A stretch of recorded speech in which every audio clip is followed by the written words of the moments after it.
Shalom, selamat siang Bapak Ibu sekalian. Terima kasih sudah mengundang saya untuk hadir di perayaan Paskah Bank BTPN.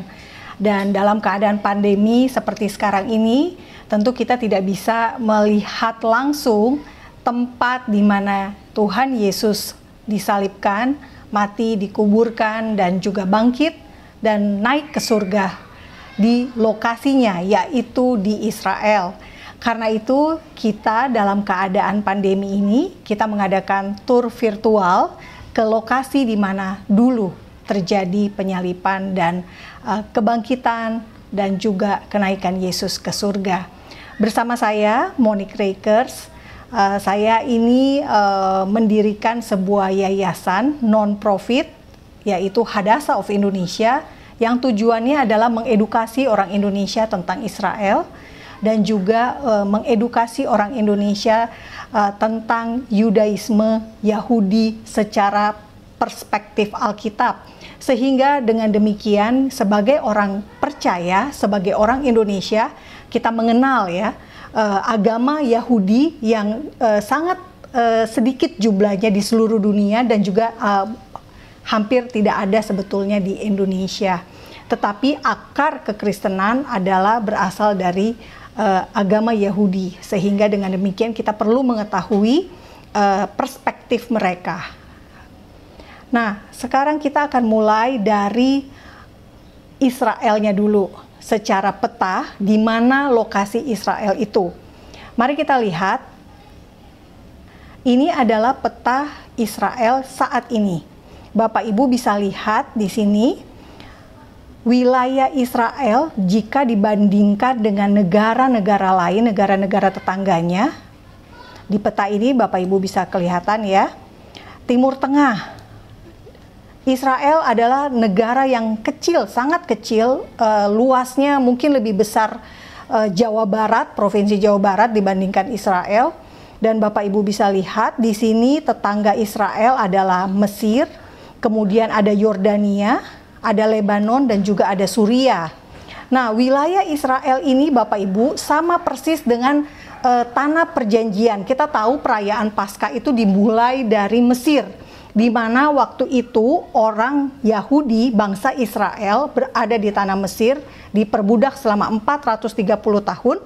Baru kemudian terjadi eksodus dari Mesir masuk ke tanah perjanjian. Nah, lokasinya ini Bapak Ibu sama persis dengan tanah perjanjian itu, lokasinya sama persis dengan Israel, kerajaan Israel.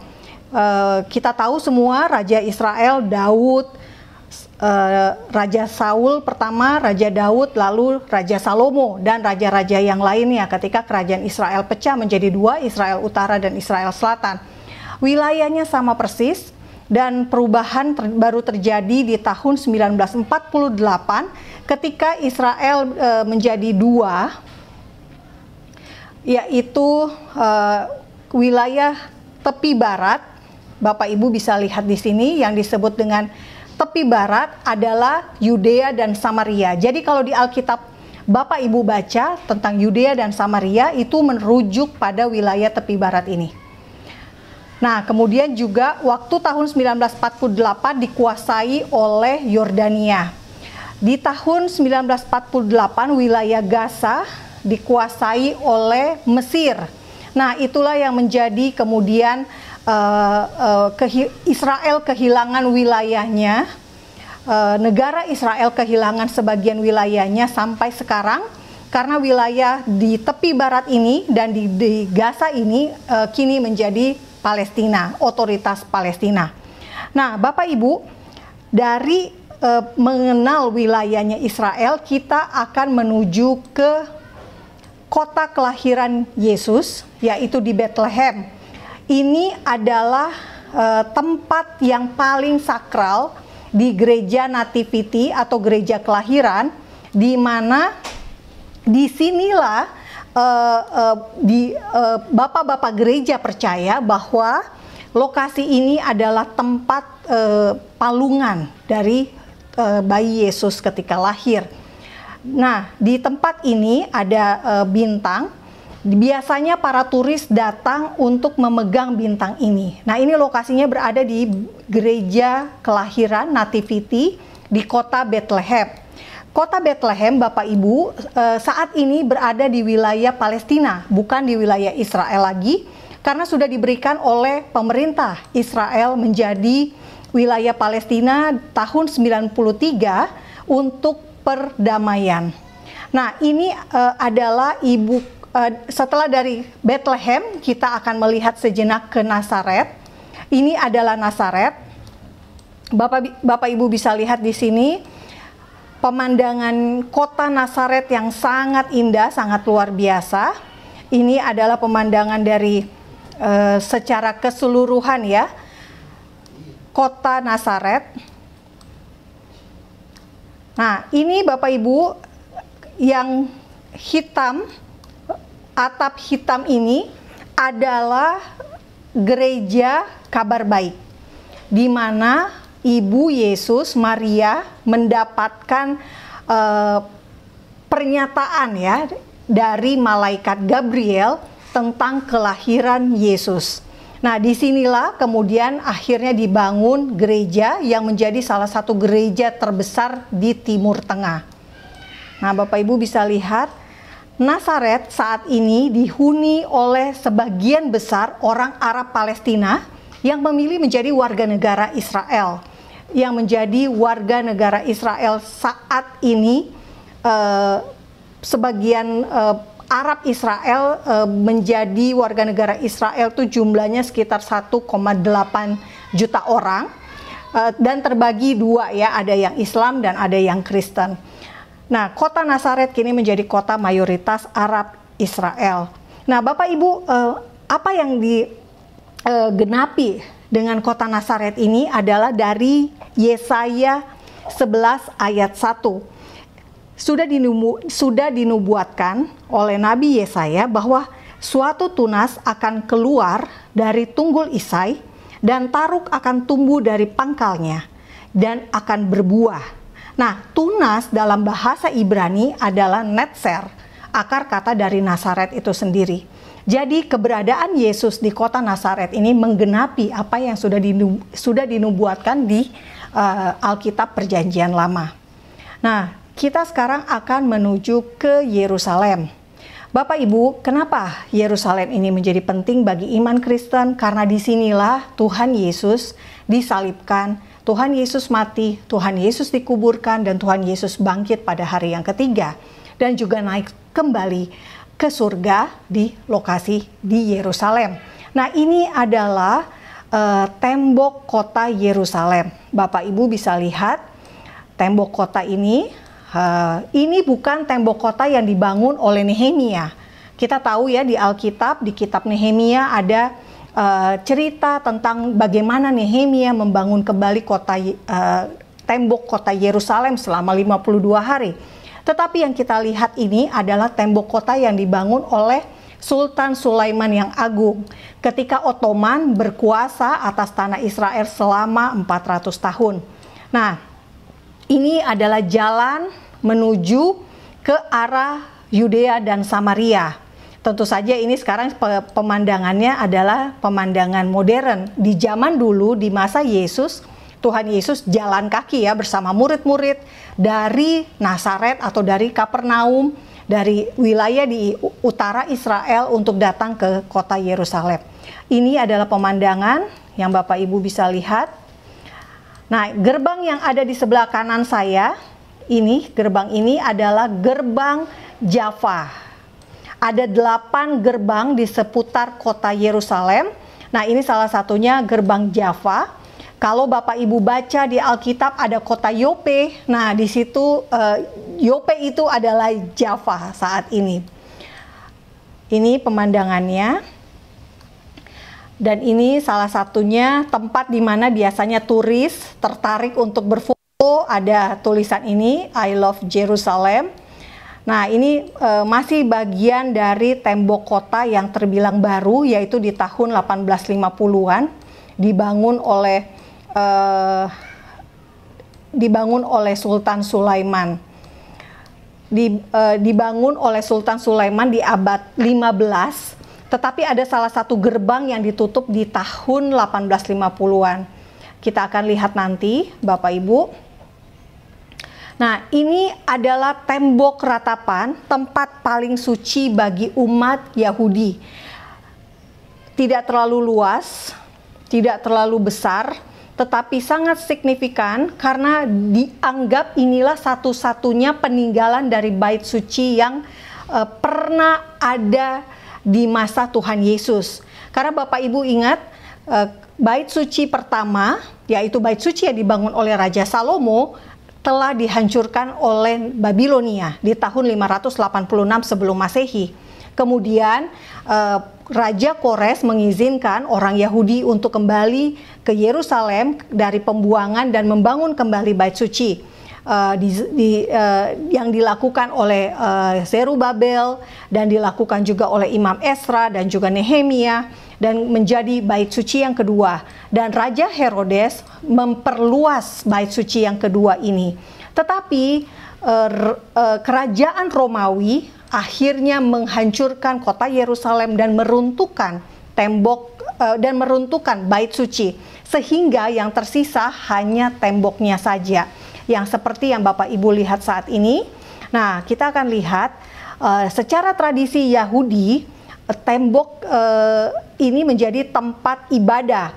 Nah, ibadah Yahudi sama seperti Islam, laki-laki dan perempuan dipisah. Jadi Bapak Ibu bisa lihat di sebelah kanan ini bagian perempuan, dan di sebelah kiri bagian dari pria. Nah, ini dia. Nah, meja-meja yang Bapak Ibu lihat ini adalah meja-meja di mana mereka akan menaruh Taurat mereka, Tanakh mereka atau Alkitab Ibrani, Alkitab Yahudi, mereka taruh di sini, dan mereka akan membaca di kitabnya itu dibaca. Jadi satu orang satu gitu ya, untuk membaca doa-doa untuk membaca Alkitab. Nah, inilah yang bisa Bapak Ibu lihat. Ini wilayah atau area khusus pria, yang di sebelah kanan area khusus wanita. Nah, wanita yang ada di sini datang biasanya menggunakan rok dan memakai kerudung penutup kepala. Nah, kalau di sini Bapak Ibu yang ada, Bapak Ibu bisa lihat tangga ini adalah tangga menuju ke area bait suci. Jadi ini temboknya, di baliknya adalah area bait suci. Tentu saja bait suci sekarang sudah tidak ada lagi Bapak Ibu, karena dihancurkan oleh Romawi tahun 70 Masehi. Nah, perayaan Paskah, 6 hari sebelum perayaan Paskah, Alkitab mengatakan bahwa Tuhan Yesus makan bersama dengan Lazarus yang baru dibangkitkan oleh Tuhan Yesus, dan Tuhan Yesus makan bersama Lazarus, Maria, Marta di sebuah kota tempat tinggal Lazarus bernama Betania, dekat dengan lokasi Yerusalem, tidak terlalu jauh, sekitar 35 km. Nah, keesokan harinya Tuhan Yesus datang ke bait suci menunggang seekor keledai.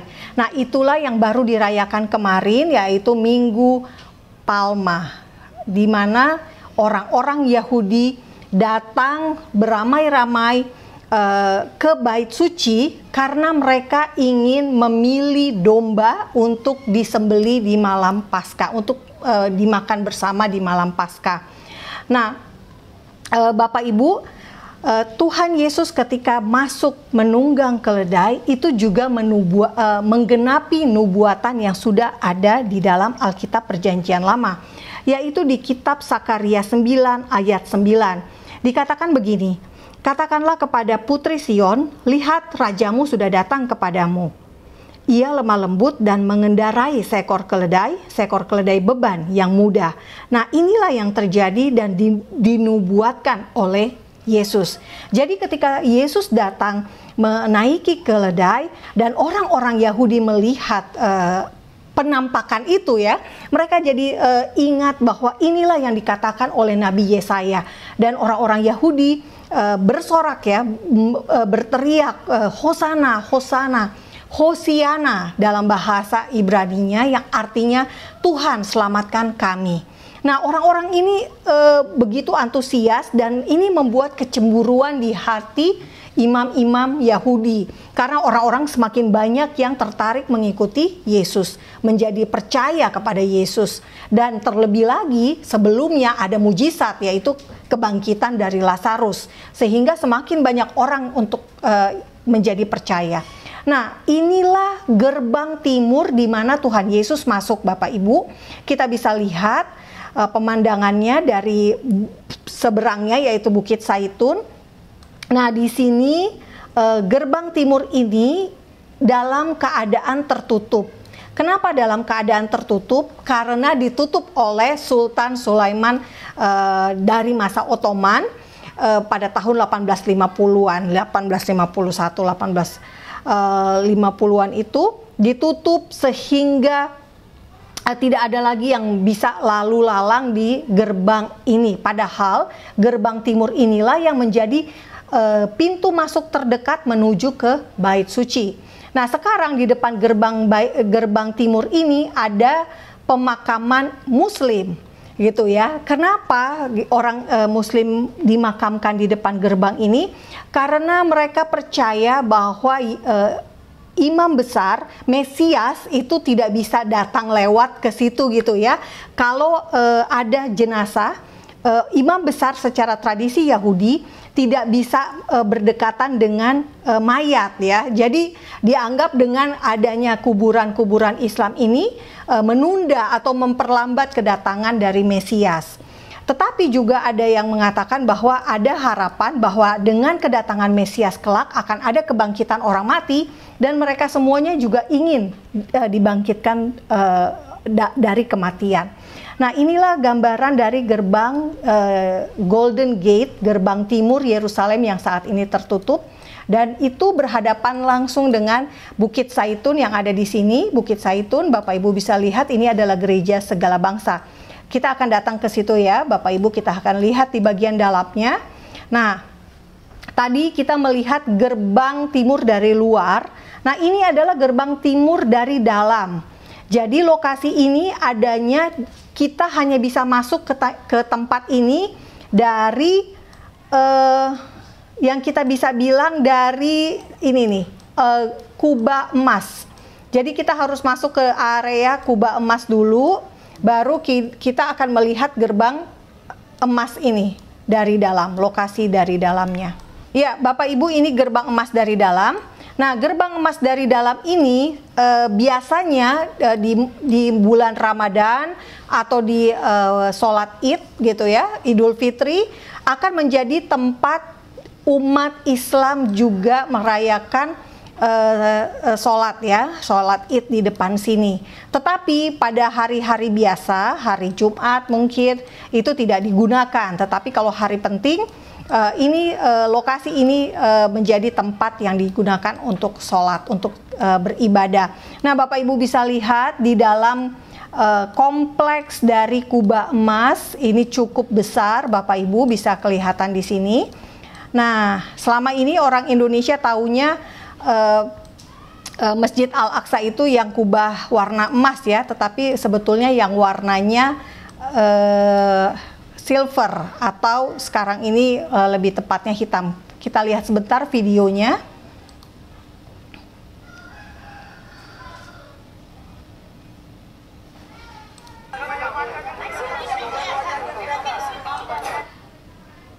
Ya, ini Bapak Ibu, ini adalah Al-Aqsa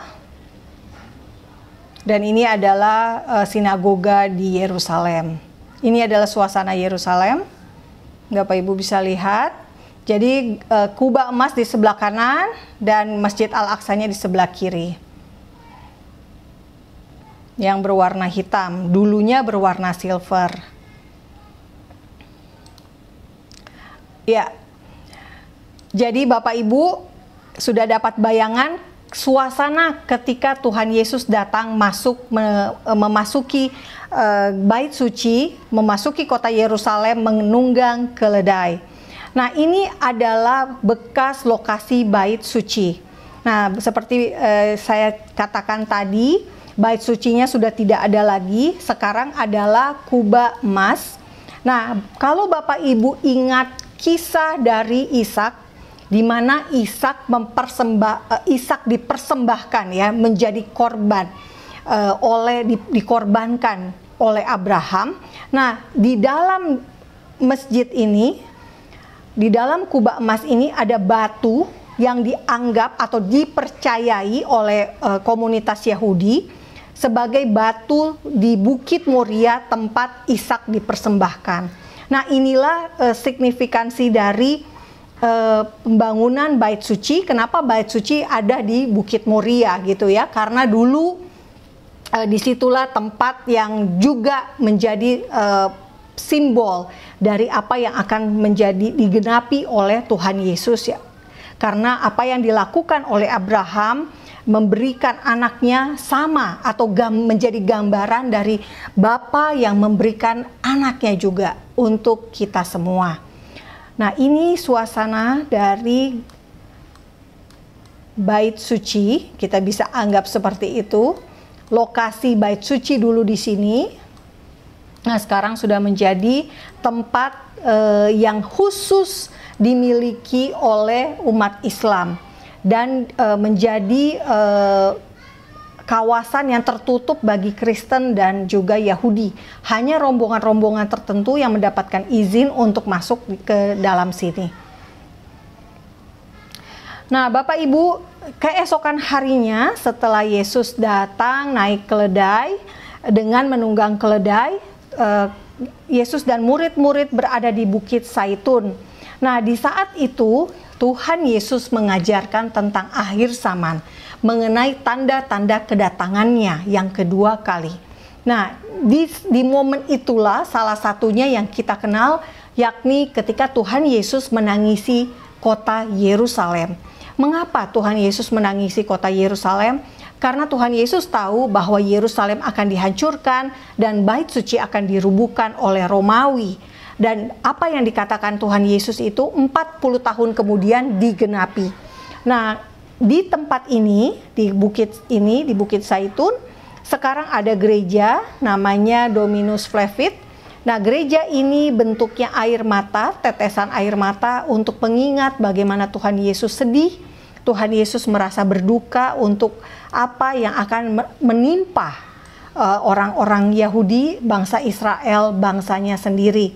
Jadi ketika Tuhan Yesus dan murid-murid duduk menatap kota Yerusalem, pemandangan di depannya, disitulah momen ketika Tuhan Yesus mengajarkan tentang akhir zaman. Nah, ini suasananya Bapak Ibu bisa dilihat. Kita bisa membayangkan ya, waktu itu murid-murid juga baru tahu ya bahwa Tuhan Yesus baru mengajarkan bahwa dia akan diserahkan kepada bangsa-bangsa yang tidak mengenal Allah, dan terjadilah penyalipan. Penyalipan adalah cara penghukuman Romawi, bukan cara penghukuman secara Yahudi. Secara Yahudi cara penghukumannya adalah rajam. Kemudian Tuhan Yesus dan murid-murid makan bersama di sebuah ruang yang disebut di dalam Alkitab adalah ruang atas. Nah, Bapak Ibu bisa lihat ini saat ini berada di Bukit Sion. Nah, disebut Bukit Sion, disebut Kenakel, artinya adalah ruang makan dalam bahasa Latin. Kurang lebih dahulu bentuknya seperti ini dan sekarang menjadi sebuah ruang yang dulu pernah juga dikuasai oleh Muslim sehingga menjadi masjid. Nah, sekarang fungsinya hanya untuk didatangi oleh turis. Nah, ruang atas itu juga yang tadi kita lihat adalah bagian bawahnya Bapak Ibu, dan sekarang kita melihat di bagian atasnya. Nah, di bagian atas ini pemandangannya seperti ini. Di ruang atas kita bisa melihat ini adalah gereja di mana Bunda Maria ditemukan meninggal, ditemukan wafat. Nah, ini pemandangan dari ruang atas, upper room, di mana Tuhan Yesus makan malam bersama. Tuhan Yesus membagi-bagikan roti tidak beragi yang menandai sebagai tubuhnya, dan minum anggur yang ditandai sebagai darahnya. Itulah perjanjian baru bagi kita. Nah, dari sini Bapak Ibu, Tuhan Yesus pergi ke Taman Getsemani untuk berdoa. Nah, ini adalah area yang di mana dahulu adalah tempat pemerasan dari zaitun, dari buah zaitun. Dan disinilah kemudian dibangun gereja dengan dana dari berbagai negara, sehingga disebut gereja segala bangsa. Nah, di sini Bapak Ibu bisa lihat dari sini biasanya bus-bus turis akan diparkir di sini, dan kita semua akan turun untuk bisa masuk ke dalam. Tuh. Dan ini adalah suasana Yerusalem, Bapak Ibu. Nah, di depan sini adalah lembah Kidron. Kalau Bapak Ibu baca Alkitab, Bapak Ibu akan lihat tulisan ayat tentang Kidron. Nah, itu adalah lembah Kidron. Nah, jadi ini tadi gerbang timur ketika Tuhan Yesus datang. Ini area dulu kawasan Bait Suci. Kawasan Bait Suci yang sekarang menjadi milik umat Islam. Nah, seperti ini. Nah, gereja tadi kawasan Taman Getsemani ada di sebelah kanan. Nah, seperti apa di bagian dalamnya Bapak Ibu? Ini batu yang dipercaya sebagai tempat di mana Tuhan Yesus berdoa, di Taman Getsemani. Di sini tempatnya. Nah, momen inilah Bapak Ibu kita ingat bersama bahwa ketika itu Tuhan Yesus mengajarkan satu teladan, yaitu menyerahkan seluruh kehidupan kepada Bapa di surga. Bagaimana bukan kehendaknya yang jadi, tetapi kehendak Bapa. Dan itulah teladan yang ditinggalkan buat kita, bagaimana dalam hidup kita, kita juga senantiasa percaya pada apa yang menjadi kehendak Tuhan atas hidup kita, karena kehendak Tuhan itu pasti baik buat kita. Nah, ini biasanya Bapak Ibu turis akan berusaha ya untuk memegang batu tempat Yesus pernah berdoa ini, berusaha untuk memegang, berusaha untuk foto di sini, dan biasanya itu antriannya cukup ramai. Kita akan lihat sejenak ya foto, kita akan lihat sejenak. Ini batunya.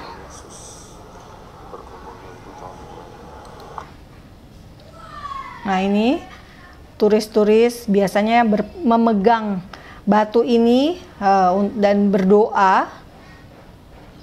Tidak terlalu besar lagi karena semuanya sekarang sudah dijadikan, bekas area itu sudah dijadikan gereja. Nah, kira-kira seperti ini Bapak Ibu kalau Bapak Ibu datang langsung. Ya. Kemudian dari Getsemani kita akan melihat tamannya ya Bapak Ibu, seperti apa sih pohon-pohon zaitun. Nah, ini pohon-pohon zaitun yang ada di halaman dari gereja segala bangsa tadi. Nah, karena dulunya bekas tempat pemerasan zaitun. Nah, proses untuk menghasilkan minyak zaitun itu sangat-sangat luar biasa ya, harus ditekan sedemikian rupa barulah keluar minyaknya yang murni dan menjadi minyak yang sangat mahal. Nah, itulah penggambaran apa yang terjadi di Getsemani. Benar-benar Tuhan Yesus diproses sehingga dia mengeluarkan kemurnian dari dirinya, yaitu ketika dia mengatakan bahwa bukan kehendaknya yang terjadi, tetapi biarlah kehendak Tuhan, kehendak Bapanya yang dilakukannya. Nah, inilah yang menjadi teladan buat kita semua. Bapak Ibu bisa lihat di sini, pohon-pohon ini dikatakan sudah ribuan tahun, jadi sudah sangat tua. Dan ada lagi sisi di taman yang lain di sebelahnya ini, di depannya Bapak Ibu bisa lihat ada pemandangan serupa, sejenis. Tetapi pada dasarnya sama, yaitu seperti ini, pohon-pohon zaitun. Nah, dari sini Bapak Ibu, Tuhan Yesus ditangkap. Dan kita tahu bersama yang menyerahkan Tuhan Yesus adalah Yudas Iskariot, muridnya sendiri. Nah, dari taman Tuhan Yesus dibawa dan dipercaya Tuhan Yesus dipenjara untuk beberapa jam di malam itu di tempat ini. Nah, ini nama areanya adalah Menara Daud, tetapi sebetulnya tidak ada hubungannya dengan Daud ya. Tidak ada hubungannya dengan Daud. Nah, ini dipercaya dulu bagian dari rumah Herodes, kawasan dari rumah dan juga tempat ya atau benteng dari pertahanan dari Herodes. Nah, di bagian inilah ada penjara ditemukan penjara yang digunakan di masa Ottoman, sehingga para arkeolog menduga bahwa ini sebetulnya hanya melanjutkan penjara yang digunakan di masa Romawi, yaitu di masa ketika Tuhan Yesus dipenjarakan. Nah, kita akan lihat lokasinya Bapak Ibu. Ini dia tempatnya. Nah, saya kebetulan pernah ke sana tahun 2017. Ini bukan area untuk umum. Saya masuk ke sini karena saya mendapatkan undangan dari pemerintah Israel untuk hadir dalam acara pertemuan wartawan-wartawan Kristen dari seluruh dunia, dan saya satu-satunya dari Indonesia. Nah, kami dibawa masuk ke sini Bapak Ibu, ke dalam sini. Nah, ini penjara yang diduga di masa Romawi dan juga dilanjutkan oleh masa Ottoman. Bentuknya seperti ini kurang lebih. Ya, Bapak Ibu bisa lihat. Nah, di menara ini menjadi salah satu situs arkeologi yang menarik. Itu ya, karena di sini banyak tempat, banyak lokasi yang masih perlu diteliti oleh para arkeolog karena diduga berkaitan dengan masa perjanjian lama. Nah, di sini juga ada museumnya, sehingga betul-betul bisa menjadi pelajaran yang menarik buat kita. Nah, ini maketnya Bapak Ibu, maket kota tua Yerusalem di masa dulu, di masa Yesus. Bisa dilihat seperti ini. Jadi Yerusalem tidak terlalu besar, tidak terlalu luas, tetapi menjadi perebutan berbagai bangsa sejak zaman dahulu kala. Nah, seperti apa Bapak Ibu penjaranya? Ini di dalam sini Bapak Ibu. Nah, ini dulu adalah ruang penjaranya. Jadi sel-selnya ada di bagian sini. Tetapi tentu saja ini adalah reruntuhan ya, bukan bentuk seperti penjara aslinya gitu, tetapi hanya reruntuhan. Dan perbedaan batu-batu fondasi-fondasi yang di sini menunjukkan memang habis dihancurkan, dibangun kembali, dihancurkan, dibangun kembali, dan demikian seterusnya sehingga menjadi seperti sekarang ini. Nah, sebagian umat Kristen percaya bahwa tempatnya adalah penjara itu ada di sini Bapak Ibu, yang diberikan nama Gereja Petrus Gallicantu, gereja tempat Petrus menyangkal Yesus 3 kali. Nah, di sini dipercaya ada penjara di bagian bawahnya. Tapi ini adalah gereja baru Bapak Ibu, baru ada sekitar tahun 1930-an. Nah, gereja ini dibangun untuk menandai sebagai tempat ketika Tuhan Yesus dipenjara selama beberapa jam. Dan penjaranya bentuknya seperti ini. Bapak Ibu bisa lihat.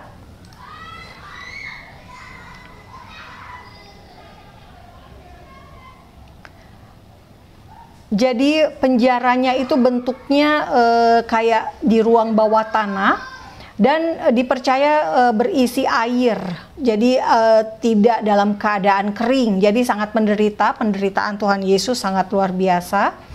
Nah, ini bentuknya seperti ini, Bapak Ibu bisa lihat tadi ya, dari atas ini tinggi turun ke bawah, dan di bawahnya sini ini ada di air, dan rombongan bisa masuk ke tempat ini Bapak Ibu di gereja Galikantu. Dan biasanya kita ibadah juga di sini kalau datang ke Israel. Nah, setelah dari penjara, kemudian Tuhan Yesus keesokan harinya dibawa untuk dihukum mati melalui penyalipan oleh Pontius Pilatus. Nah, kita akan menuju ke kota tua, Bapak Ibu. Kita akan melihat yang namanya Via Dolorosa. Mungkin Bapak Ibu membayangkan jalan penderitaan, jalan yang dilakukan oleh Yesus bisa dilakukan secara syahdu gitu ya, tetapi pada kenyataannya tidak. Karena Via Dolorosa saat ini adalah tempat di mana menjadi kawasan perbelanjaan. Jadi Bapak Ibu bisa lihat di sini ada banyak toko-toko, ada banyak tukang jualan ya, kaki lima. Nah, di Via Dolorosa ini Bapak Ibu bisa bertemu dengan orang Arab Israel, orang Arab Kristen, Arab Islam gitu ya. Jadi keberagaman Yerusalem justru terlihat di Via Dolorosa ini. Nah, Bapak Ibu bisa bertemu dengan pemilik toko yang memutar lagu-lagu Arab misalnya, seperti ini. Nah, sebetulnya Via Dolorosa hanya sepotong, dan ini jalan yang saya tunjukkan ini adalah jalan di kota tua Bapak Ibu, yang menjadi kota tua Yerusalem itu terbagi 4 kawasan, yaitu kawasan Yahudi, kawasan Islam, kawasan Kristen, dan kawasan Armenia. Nah, kita tahu Armenia itu adalah negara pertama yang menjadi Kristen, menjadi percaya. Nah, ini Bapak Ibu bisa lihat ya, ini kawasan di mana ada beberapa blok gitu ya, beberapa bagian yang merupakan kawasan dari Via Dolorosa. Nah, ini kawasan kota tua Yerusalem. Nah, ini jalannya, jalan Via Dolorosanya. Nah, di kawasan Via Dolorosa inilah semua peziarah yang mau pergi ke Bait Suci gitu ya akan lewat, kurang lebih seperti itu. Dan dulu ini bisa dibilang menuju ke luar kota Yerusalem, ke luar tembok Yerusalem. Nah, ini sepanjang Via Dolorosa ada 14 perhentian atau stasi dibilangnya, berdasarkan dari kisah Alkitab. Jadi di Alkitab ada momen-momen ketika misalnya Tuhan Yesus dijatuhi hukuman mati oleh Pilatus. Nah, itu dikatakan sebagai stasi pertama. Stasi pertamanya seperti apa nanti saya akan perlihatkan. Nah, inilah demikian, ini suasananya dari Via Dolorosa ya Bapak Ibu. Jadi orang-orang turis-turis peziarah datang ke sini untuk merasakan, melihat apa sih gitu ya, seperti apa sih jalan salib. Nah, mungkin Bapak Ibu tidak bisa membayangkan bahwa ini adalah lokasi yang syahdu ya, tidak Bapak Ibu. Ini lokasinya justru ramai, sibuk, tetapi tentu saja spiritualitasnya Bapak Ibu tidak akan kehilangan nuansa tersebut gitu ya, karena kita memang datang ke sana untuk menyesap perjalanan salib Tuhan Yesus. Nah, ini Bapak Ibu, saya akan perlihatkan. Ini jalan salibnya. Jadi sebetulnya pendek saja dari kawasan Bait Suci. Nah, ini Antonia Fortress adalah yang dipercaya sebagai tempat rumah dari Pontius Pilatus. Jadi di sini Pontius Pilatus menjatuhkan hukuman dan dinamakan demikian, dinamakan Antonia dari Mark Antony gitu ya. Mungkin ada yang tahu cerita tentang Cleopatra. Nah, Mark Antony dan Cleopatra pasangan, dan Antonia Fortress ini diberikan nama, menjadi nama tempat, nama kediaman. Dan dari sinilah kemudian terjadi proses penyalipan, Tuhan Yesus diberikan mahkota duri di stasi kedua dan seterusnya. Kita akan ke sana, cuma Bapak Ibu bisa bayangkan ini lokasi yang kira-kira ya kalau dilihat secara peta pendek saja gitu ya jalan Via Dolorosanya. Nah, di stasi kedua Bapak Ibu, Tuhan Yesus diberikan mahkota duri, diberikan salib.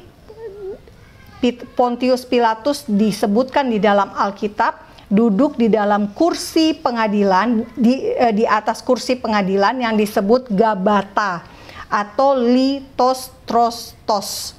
Nah, ini dilambangkan dengan ditandai ya dengan sebuah kayak kubah batu dan ada salib. Tuhan Yesus menggendong salib, mendapatkan salibnya. Nah, ini adalah gerejanya.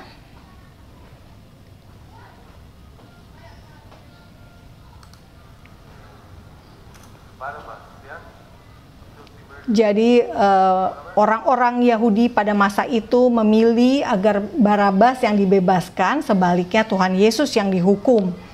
Nah, inilah gereja, inilah tempatnya yang kemudian ditandai menjadi gereja.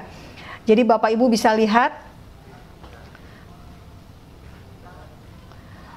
ini suasananya.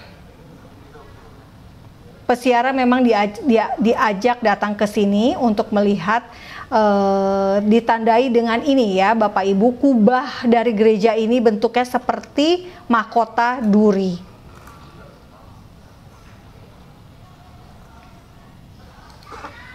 Nah, seperti apa mahkota duri? Nah, pohon mahkota duri seperti ini Bapak Ibu. Jadi Spina Christi, pohonnya betul ada, tumbuh di Israel, dan rangkaian dari cabang pohon mahkota duri inilah yang kemudian dibuat seperti mahkota yang dipakaikan kepada Tuhan Yesus. Nah, Bapak Ibu bisa lihat duri-durinya ini sangat panjang ya, lumayan panjang, dan sangat cukup sakit. Dan Tuhan Yesus ketika dipakaikan itu bukan hanya sekedar diletakkan begitu saja di atas kepala, tetapi betul-betul di duri-duri itu ditancapkan masuk ke dalam kulit kepalanya ya, sehingga darah menetes dan benar-benar menimbulkan luka. Nah, ini bisa kita lihat Bapak Ibu, duri-durinya ya panjang seperti ini. Nah, jadi kita bisa membayangkan bahwa bahwa mahkota duri asalnya dari sini gitu ya. Kita bisa tahu sehingga Bapak Ibu bisa lebih mudah membayangkan. Ya. Nah, apalagi, kita sekarang akan melihat prosesi jalan salib yang biasanya kalau peziarah datang.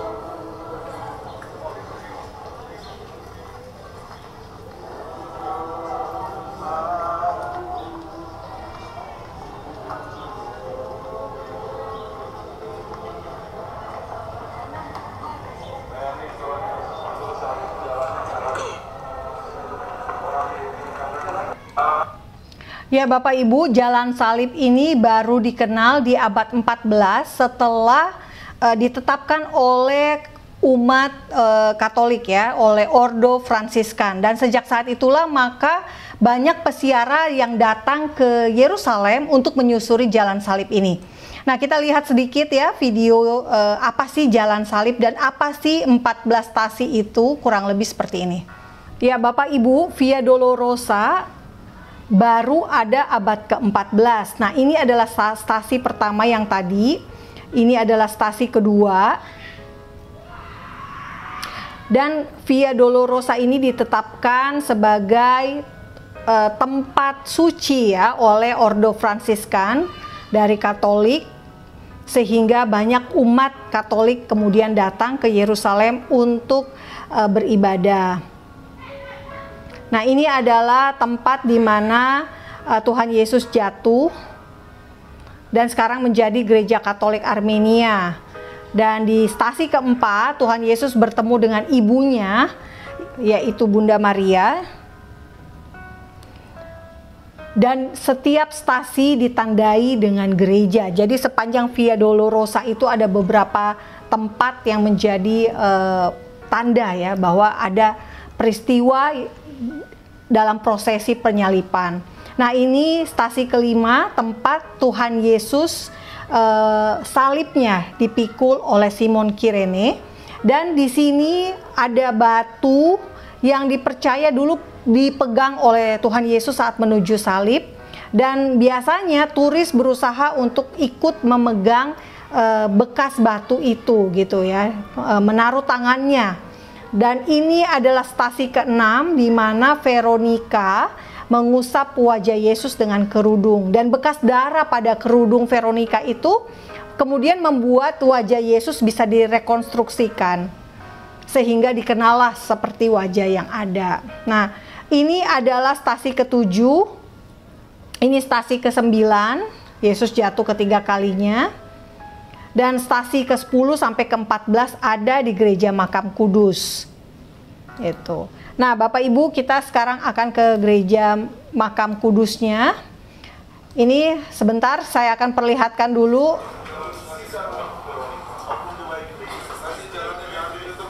Nah, ini suasana kalau Bapak Ibu sedang dijelaskan oleh guide, biasanya akan ada orang lewat.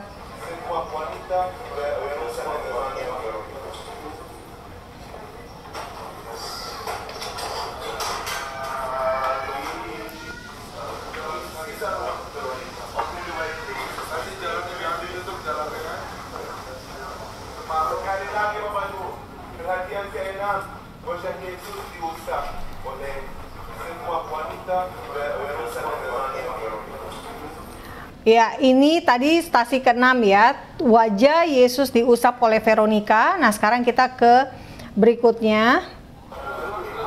Ini stasi ke-7, Bapak Ibu.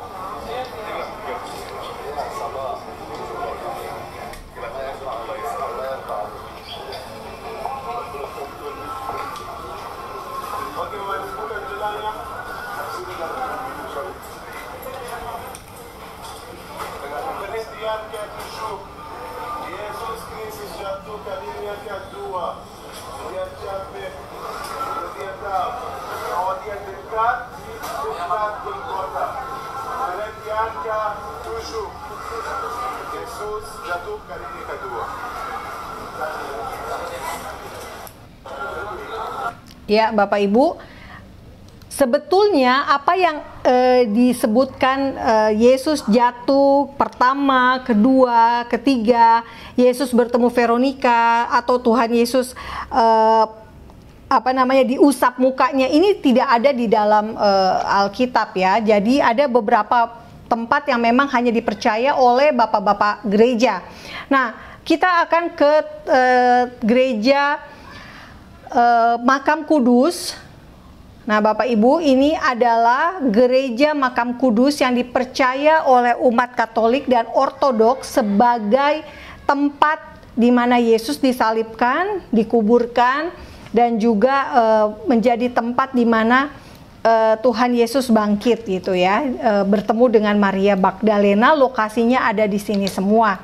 Nah, ini penampakan dari depan.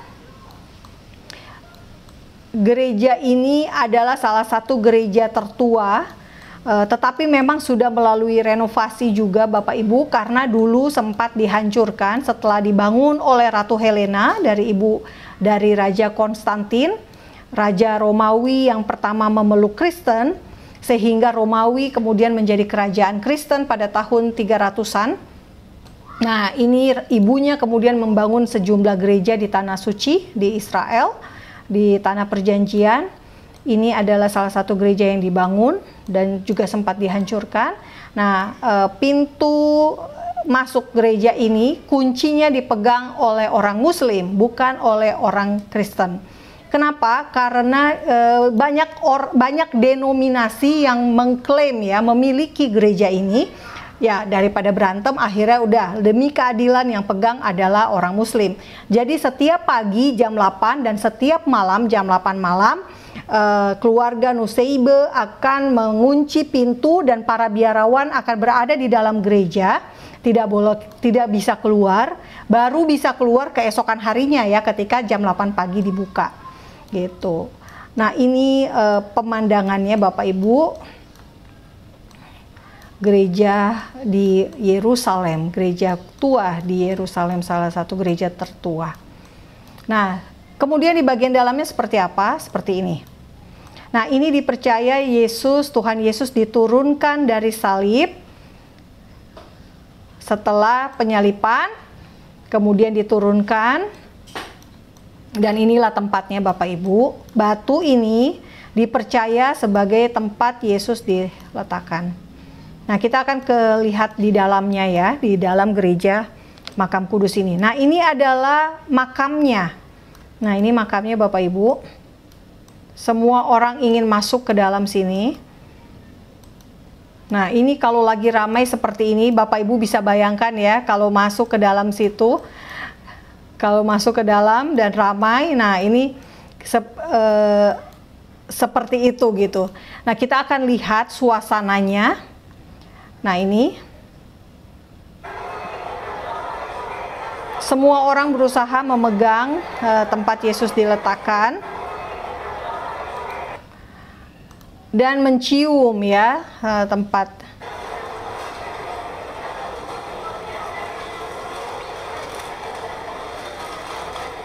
Nah, kalau kita pergi ke Holy Land, kita akan melihat kita akan bertemu dengan banyak sekali sesama umat Kristen dari banyak negara ya, dari India, dari Cina, Nigeria, dari Amerika, Australia, banyak sekali bangsa dan sangat menyenangkan ya Bapak Ibu. Nah, ini kalau perayaan Paskah kurang lebih makam Yesus dilihat dari atas seperti ini dan lilin-lilin menyala di sekitarnya. Bapak Ibu bisa lihat.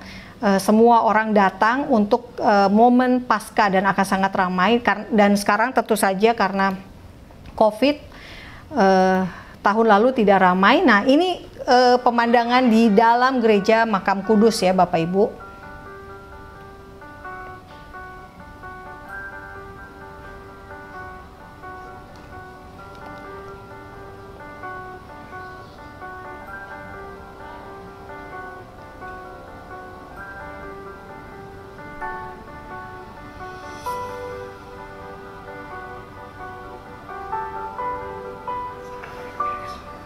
Nah, ini dipercaya tempat Tuhan Yesus dipakukan di salib.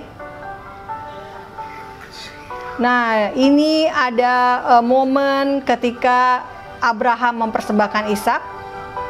Dan ini bukit Golgotanya, batunya ya Bapak Ibu, dilindungi dengan kaca supaya tidak sembarangan orang bisa memegang. Nah, bintang ini dianggap sebagai tempat di mana salib Yesus berdiri.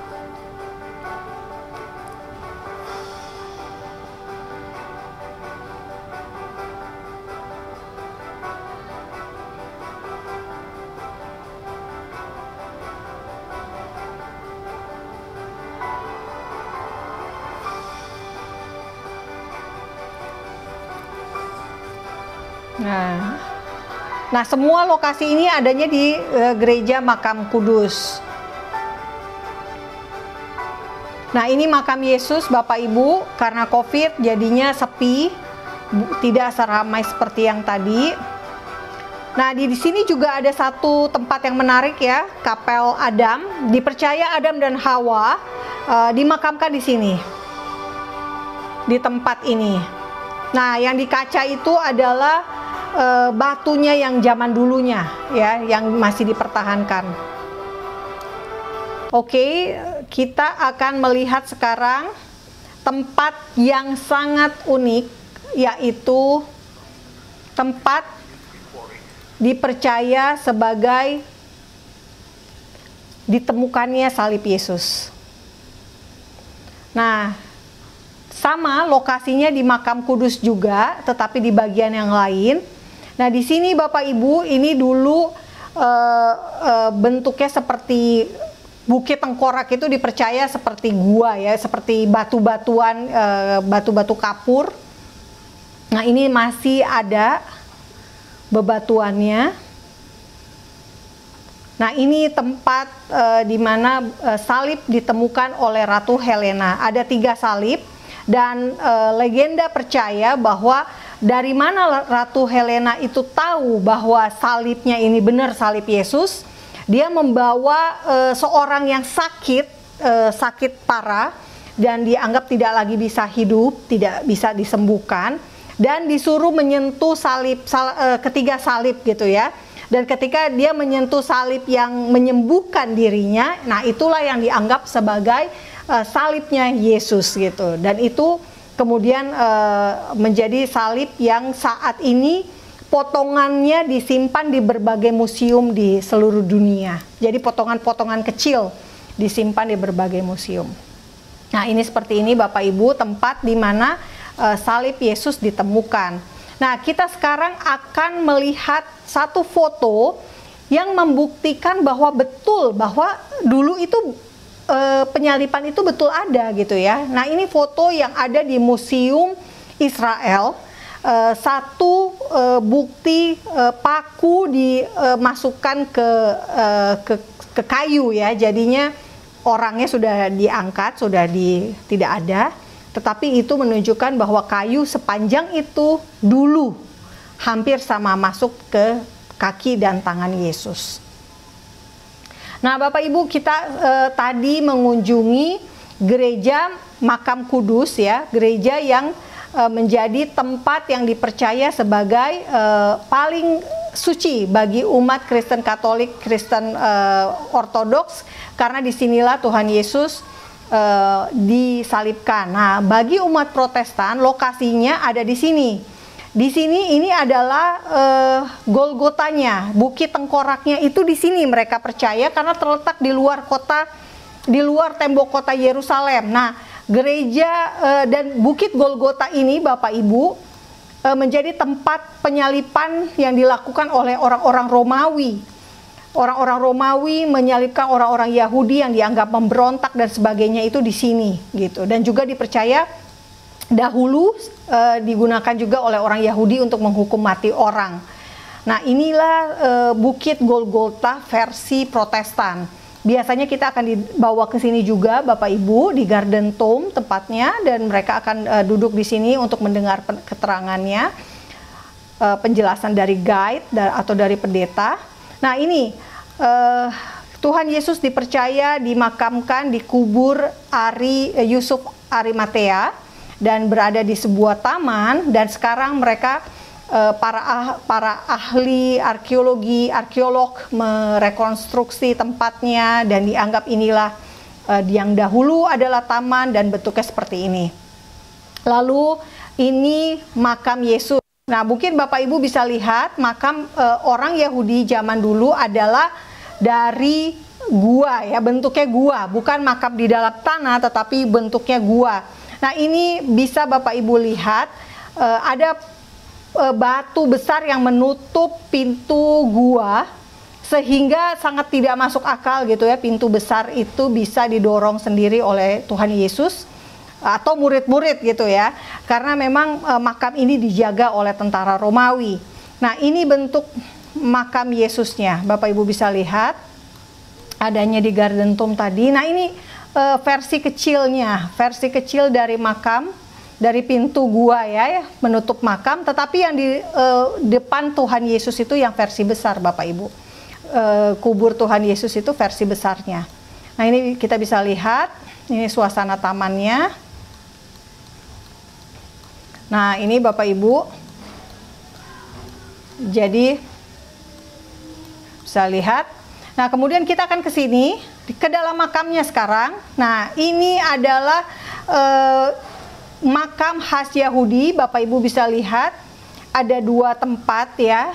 Biasanya mayatnya ditaruh di sebelah kanan, dan kemudian orang-orang datang untuk membalsem dan sebagainya ya, memberikan rempah-rempah akan ada di sebelah kiri. Nah, sekarang kubur Yesus sudah kosong karena Tuhan Yesusnya sudah bangkit. Ini seperti ini bentuknya. Nah, jadi Bapak Ibu bisa berada melihat langsung makam Yesus meskipun secara virtual. Nah, enaknya seperti itu Bapak Ibu. Nah, ini kita bisa melihat dari dekat ya kondisi makam Yesus. Ini seperti apa adanya. Nah, dari sini Bapak Ibu, Tuhan Yesus setelah bangkit, Tuhan Yesus mengunjungi beberapa orang ya, seperti Maria Magdalena, Petrus, kemudian juga ibunya, dan pergi ke Galilea ya, bertemu murid-murid. Sebelumnya Tuhan Yesus bertemu murid-murid di ruang atas, dan di tepi Danau Galilea Tuhan Yesus makan ikan bersama murid-murid. Nah, ini pemandangan Danau Galilea, Bapak Ibu bisa lihat. Ini saya ambil dari Gunung Arbel, Bukit Arbel di Nazaret. Nah, ini seperti ini Danau Galileanya. Di sebelah sini adalah kota Magdala, kotanya Maria Magdalena. Nah, ini pemandangannya sangat indah. Kota Tiberias juga terletak di tepi Danau Galilea ya Bapak Ibu. Nah, kita bisa lihat pemandangan. Dan ini pemandangan Galilea masih sama dari sisi yang lain.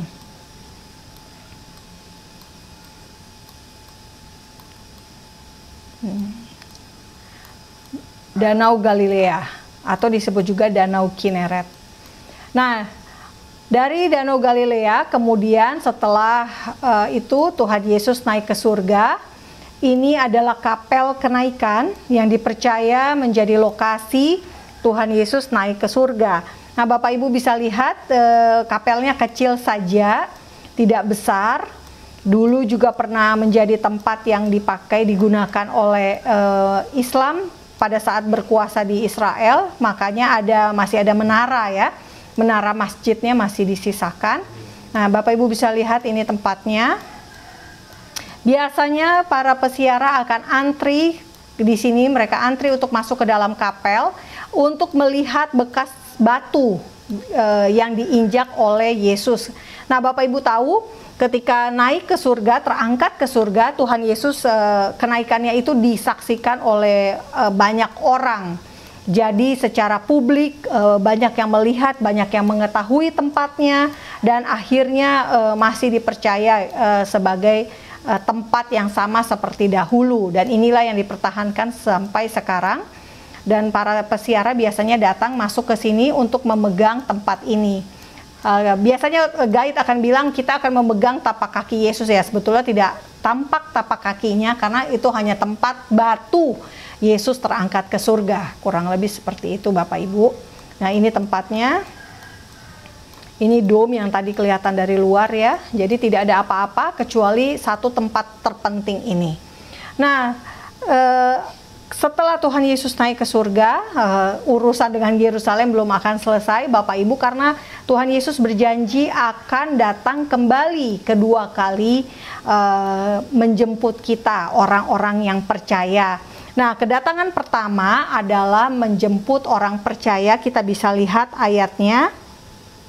Di 1 Tesalonika 4 ayat 16 sampai 17 dikatakan demikian, sebab pada waktu tanda diberi, yaitu pada waktu penghulu malaikat berseru dan sangkakala Allah berbunyi, maka Tuhan sendiri akan turun dari surga dan mereka yang mati dalam Kristus akan lebih dahulu bangkit.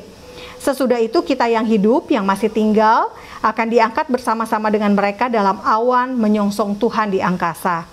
Demikianlah kita akan selama-lamanya bersama-sama dengan Tuhan. Nah, ini pemakaman Yahudi yang ada di Yerusalem dan menjadi pemakaman paling mahal di dunia karena tempatnya terbatas dan orang-orang pingin dimakamkan di sini. Kenapa?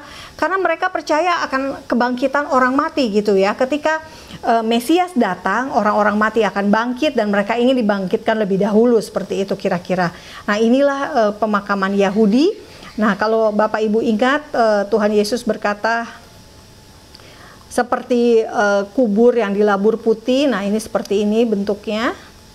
Nah, Bapak Ibu, kebangkitan orang mati akan datang bersamaan ketika rapture terjadi, pengangkatan terjadi, kita yang masih hidup akan diangkat gitu ya. Nah, ini seperti ini, kalau kita turun terus ke bawah, kita akan masih melihat pemakaman demi pemakaman gitu ya di sisi kiri. Nah, Bapak Ibu, kita lihat, kita berjalan-jalan sejenak di Yerusalem sebelum selesai. Nah, ini tempatnya. Nah, ini kalau kita naik lagi gitu ya. Nah, ini tempatnya sangat kecil jalanannya, jadi biasanya turis akan busnya akan parkir di atas, baru turun ke bawah. Itu, nah ini.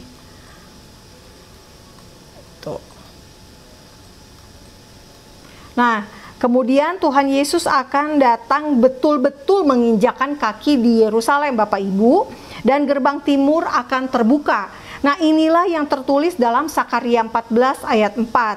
Nah, pada waktu itu kakinya Tuhan ya, akan berjejak di Bukit Zaitun yang terletak di depan Yerusalem bagian di sebelah timur. Bukit Zaitun akan terbelah dua dari timur ke barat sehingga terjadi suatu lembah yang sangat besar. Setengah dari bukit itu akan bergeser ke utara dan setengah lagi ke selatan. Nah, Bapak Ibu, kedatangan Yesus untuk menjadi raja yang kedua kali akan terjadi di sini ya. Nah, ini gerbang timur ini yang tadinya tertutup akan terbuka. Jadi secara tidak langsung apa yang dilakukan oleh Ottoman menggenapi apa yang akan terjadi kemudian gitu ya. Jadi tanpa disadari gitu ya oleh Ottoman, dia menggenapi nubuatan yang akan terjadi. Nah, ini pemandangannya, Bapak Ibu bisa lihat. Ini Bukit Zaitun. Ini pemakaman Yahudi yang tadi Bapak Ibu lihat. Nah, ini pemakaman Muslim dan memang tidak dipindahkan oleh pemerintah Israel karena pemerintah Israel sangat toleran. Dan bisa dilihat Bapak Ibu, ini sebetulnya situs paling penting bagi iman Kristen gitu ya, karena kita mengimani bahwa Yesus akan datang kembali menjemput kita, dan Yesus akan datang kembali sebagai raja dan memerintah dalam kerajaan 1000 tahun, dan kita akan hidup kekal bersama-sama dengan Tuhan Yesus gitu. Nah, inilah tempatnya, situs terpenting, tetapi sangat jarang orang Kristen bisa masuk ke sini Bapak Ibu, karena ini kawasan tertutup. Dan pemerintah Israel memang tidak menggusur gitu ya. Kalau di Jakarta mungkin bisa menggusur makam untuk kebutuhan pembangunan dan sebagainya, tetapi tidak di Israel. Nah, ini Bapak Ibu, saya akan kasih lihat sejenak. Ini tadi ya foto ketika Bapak Ibu kebangkitan di makam Yesus dan kuburnya kosong karena Yesus sudah bangkit. Nah, orang-orang biasanya masuk untuk melihat seperti Bapak Ibu tadi sudah melihat, tetapi kali ini Bapak Ibu tidak usah antri karena langsung melihat ya secara virtual. Nah, kemudian ini tempat kedatangan Tuhan Yesus yang kedua kali nanti. Nah, ini saya berfoto dengan anak Arab Israel ya, dia lagi main-main di kuburan. Nah, ya udah saya ajak foto bareng ketika saya ke sana. Nah, Bapak Ibu, ketika Tuhan Yesus kembali nanti, barulah kita betul-betul merasakan bahwa apa yang iman yang kita percayai itu sungguh nyata adanya gitu ya. Sungguh iman dalam Yesus tidak sia-sia. Yesus betul-betul Tuhan dan Juru Selamat. Karena apa? Karena momen Paskah ini kita juga mengingat bahwa Tuhan Yesus sudah mati buat kita, tetapi bukan hanya untuk mati dan tidak habis itu tidak ada dampaknya lagi, tetapi sebaliknya setelah itu setelah momen Paskah ini, setelah itu gitu ya, setelah 2000 tahun yang lalu Tuhan Yesus mati, tetapi kita punya kepastian keselamatan di dalam Yesus, dan kita mengenal Tuhan Yesus sebagai Tuhan dan Juru Selamat. Dan tanpa Juru Selamat kita tidak bisa memperoleh hidup yang kekal. Dan kini kita sebagai pengikut Kristus, yang bisa kita lakukan sekarang adalah menjadi serupa seperti Kristus dan melakukan amanat yang agung. Nah, Tuhan Yesus akan datang kembali di Yerusalem, dan umat Yahudi biasanya kalau dalam perayaan Paskah, Bapak Ibu akan mengatakan di akhir ibadah Paskah mereka, di akhir acara makan malam bersama Paskah keluarga, mereka akan berkata sampai tahun depan, next year in Jerusalem gitu ya, sampai tahun depan di Yerusalem. Nah, saya berharap Bapak Ibu bisa sampai juga di Yerusalem dan bisa melihat langsung, bukan secara virtual. Tetapi meskipun hanya melihat secara virtual, saya berharap iman Bapak Ibu semakin diteguhkan, semakin dikuatkan, karena kita melihat bahwa apa yang terjadi dahulu ternyata itu betul adanya gitu ya, bisa ditunjukkan dengan bukti-bukti arkeologi, bukti-bukti peninggalannya, dan yang terutama sekali kita bisa meyakini bahwa Tuhan Yesus akan datang kembali menjemput kita, dan kita akan mempunyai hidup yang kekal. Terima kasih, selamat Paskah untuk Bank BTPR. Tuhan Yesus memberkati.